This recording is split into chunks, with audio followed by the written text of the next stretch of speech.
back to another video on my channel. My name is Trisha and this is Chacho. Come here, Chach. Say hi to someone else. Say hi. There we go. Here's my cute little Chach. Alright, so we are going to be doing a video that I've done before, but not for a very long time. And I feel like it's a good idea to just have a refresher because I feel like especially when people are reptile YouTubers, they think that like I'm an expert and they look at me as an example, and I'm held to a very, very high standard because I'm seen by the public eye. So people judge and criticize things that I do all the time, and I'm not an expert. I've never claimed to be. I'm just a basic reptile keeper like any one of you. The only difference is that I make videos and I share my mistakes and things that I do, that I learn from. I've made videos that I've learned from and made mistakes in before, so we're gonna address some of that today because I think it's important to go over these things, especially if you're a new reptile keeper. If my mistakes can keep you guys from making the same mistakes, then I find that that's a win. When it comes to reptile keeping, things are always going to be changing and evolving. We're going to be learning different ways to take care of these animals, and we're going to make mistakes along the way. There's nothing wrong with that as long as you learn from it and then apply it in the future just to do a better job with your animals. So yeah, we're going to get right into it and be very honest and talk about some of the biggest mistakes that I've made, just so that way you guys can avoid them in the future. So my number one mistake is improperly using a thermostat. So I find that a lot of people make the mistake by just not using a thermostat at all, or they actually confuse the words thermostat with thermometer. So some people will use a thermometer in their reptile enclosure and they think that that's a thermostat, but it's actually something completely different. So a thermometer is going to tell you what the temperature of your enclosure is. A thermostat regulates heat pads. So if you have a heat pad and it needs to be set at a certain temperature, the thermostat will make sure that it stays within that range and it doesn't go higher. If you do not have a thermostat regulating your heat pad, they can just get extremely hot to the point where they will burn your animals, they'll burn the enclosure, and they can cause significant damage or even death to your animal. So it is so important to use them. And my mistake was that I was using it the wrong way. So I bought thermostats for all of my animals and they all come with a probe. The probe is what is used to actually tell like what the temperature of the heat pad is. That way if it starts to get too hot, it'll let the thermostat know and the thermostat will turn the heat pad off. That's basically how it functions. So my issue was that I thought that the probe was similar to a thermometer and it just tells you like what the temperature is. Technology and me are not good, and this was just a horrible mistake that I made just because I didn't read into the thermostat and how it actually functions, which is just error on my part. So basically what I did was I hooked up my heat pads to the thermostat and then I wasn't using the probe. So without using the probe, it's not going to tell the heat pad that it's getting too hot and it's not going to shut it off. So it's not going to work properly. I got really lucky and nothing bad ever happened to my animals. But basically what I was doing was using a temp gun and making sure that my heat pad never went over the range that it needed to be for my animals, which is insane because it's unsafe, it's not being regulated, and then me just checking it 24/7. I got lucky again, but that's not how it works. So it's very important to make sure that when you're using a thermostat to use the probe, put it near the area that the animal will be or put it on your actual heat pad. That way it can actually do its job properly. That was one of my biggest mistakes and dumbest mistakes. Yeah, just make sure that you're using a thermostat and using it correctly because it's very important. My second mistake is using a really overly moist substrate in order to increase humidity. So humidity is definitely a challenging thing when it comes to keeping reptiles. And the issue is that if you have a substrate that's moist, that is ideal and it does help to increase the humidity. But if you're keeping your substrate moist 24/7 and it's overly moist, like sopping wet, that can cause bacteria and it's a bad, unhealthy environment for your animal. It is not the best way to increase humidity. Any animal that requires a high humidity with a moist substrate, you want to make sure that during the day there's a dry period for the substrate to dry out again. It's very, very important to make sure that you do that, so that way it's a healthy environment for your animal. So my mistake was, I did this with my tortoise. I actually talked about this recently in a video, and she is a red-footed tortoise. They require a very, very high humidity level. So when I got her as a baby, I was very stressed about this because I was keeping her in a glass tank, and glass typically doesn't keep humidity in very well. So I had a towel on top of the screen, and the substrate was just overly moist. It did not have a dry period because I was blocking off all that ventilation and trying to keep that humidity up so high. And what happened was my tortoise actually ended up getting a fungus on her shell because there was no dry period for that substrate, and it was just way too overly moist, and bacteria was in there, and it was just not a good, healthy situation. So I'm very glad that I've learned from this, and I definitely want to help other people learn from it as well, because humidity is a tricky thing, and dry periods, I've learned, are just so critically important for any species that still requires that high humidity, just to make sure it's a healthy environment. By the way, Peaches has been treated. She is completely fine now. She doesn't have any fungus on her shell. It was a pretty easy fix, thankfully. But yeah, obviously it's something that you want to avoid. Number 3, this is another mistake that I made pretty recently. Recently, I upgraded my green tree python Metamora, and I have a video of it from like the past couple of months or something. And so she is arboreal, and she needed arboreal perches. A lot of the perches I was able to put into the spray foam, which is ideal because I wanted all of the perches to be removable in case they needed to take her out. Instead of just putting all of them in the spray foam, I wanted to have, I think it was either 1 or 2 branches in the center that I wanted to be like the main perches. And I used guitar string in order to hold these branches in place, like through the screen. I'll show some photos so that way you guys can see what I'm talking about.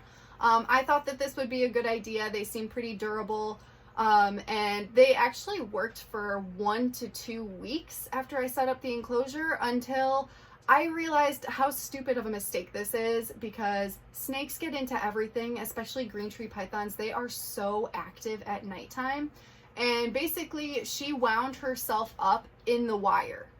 And I panicked when I saw this. I was like, oh my God, what is going on? And I got my wire clippers right away, clipped the wires. Do not use wires with snakes. Like, I don't know why in my brain I thought that was a good idea. I really thought it would work. Like, I do the same thing to hang up my bearded dragon UVB, and the heat works fine for him because he's not a snake that's gonna crawl through those wires like a green tree python. So yeah, do not do that. I have since taken all of the wires out immediately, and she does not have those middle perches anymore. She just has her perches on the sides that are in the spray foam, which is perfectly safe.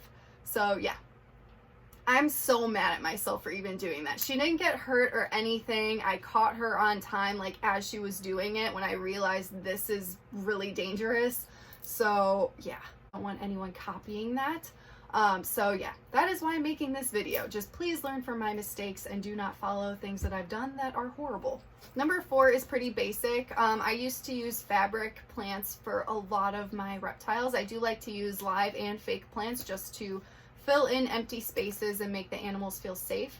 But fabric can get very gross over time, and I have definitely learned this because it gets so gross. If your animal poops on it, bacteria grows on it. Like, fabric fake plants are the worst for reptiles, especially if you have animals that need high humidity. I used to have all fabric for all of my crested and gargoyle geckos, and it's just very gross. I do not recommend. If you want to use fake plants, use plastic plants or use live plants, but avoid fabric at all costs. Number 5 is using a rope or hammock for a chameleon. So I used to use those hammocks that are typically seen for bearded dragons. I use that for Banba, my veiled chameleon. And he never had an issue with it, but I've just learned since then that it actually can cause a lot of issues for chameleons, and they can like lose their nails in there, which can be painful, and I don't think that they grow back. They need those nails for climbing, so obviously it's just a little bit hazardous, and it's something that I've learned since and I just wanted to share with you guys just to avoid it. So if you have any chameleons, don't be using any rope or hammocky type things for them. Just stick to vines and sticks that their nails can't get caught in. Number 6 is a huge one, and it's so crazy because I don't know why they do this. Okay, so I don't even think it happens with the Repti-Sun UVBs. When I first got into reptile keeping, I got the basic UVB that you would see at Petcore PetSmart. It may have been like ZooMed. I'm not entirely sure what the brand is, but the thing is, it comes with a plastic covering over the UVB. And what's dumb about it is that the UVB does not penetrate through that plastic layer. So I would literally use the UVB like that, and I thought that that was intended to be like that, and it's not. And there's not even an easy way to take it off. You literally have to break the plastic off of it to make sure that your animal even gets UVB. So again, I don't know why they built it this way. I don't think a lot of UVBs are like this anymore. At least I'm not using brands that have that anymore. But just be aware, if you do have a UVB and it has a plastic sheet over the UVB blocking it, that has to be removed. Otherwise your animal will not get UVB, and if you have an animal that requires UVB, they can end up with metabolic bone disease, and it can be very, very, very bad for their health. Number 7, I have killed so much microfauna, it's not even funny. So springtails need a really moist environment. It's hard because I do like to have a dry period during the day. If your enclosure gets overly dry, your springtails will most likely die, or they're going to end up in your water bowl, which will help preserve them, which is kind of helpful. But yeah, also isopods, I'm pretty sure there are some isopods that have like different care requirements. Some can handle dry substrate, while others again need the moisture. They also need things to eat, so if your animal isn't pooping enough, or if there isn't enough like plants, like dead plants, things for them to eat, you can also put like vegetables and things in the enclosure to just make sure that they're doing well. I always forget about the microfauna, so I've killed so many of them and then I just replace them. So yeah, RIP microfauna that I have completely killed. Number 8 has to do with when you are putting live plants into a new enclosure. So I did this years ago. I would just take the plant and just plant it right away. I would rinse the plants, which is another important thing to do, especially if you're getting it from like Home Depot or a place where there could be any pesticides or chemicals on the plants. You need to thoroughly rinse it.